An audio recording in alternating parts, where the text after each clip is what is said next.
తిరుమల మెట్లు ఎక్కడం ప్రయాణం కాదు, మనసు మారే చోటు.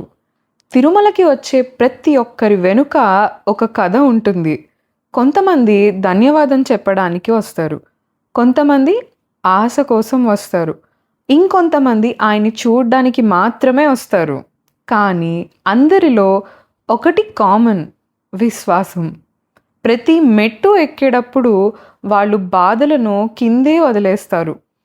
ప్రతి గోవింద అనేటప్పుడు వాళ్ళల్లో ధైర్యం పెరుగుతుంది. కాళ్ళు నొప్పిగా ఉంటాయి, శరీరం అలసిపోతుంది.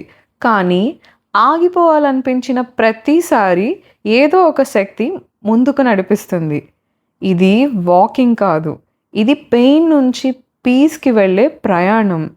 ఆలయం చేరేసరికి వాళ్ళు దేవుణ్ణి మాత్రమే చూడరు, తమలోని మార్పుని చూస్తారు.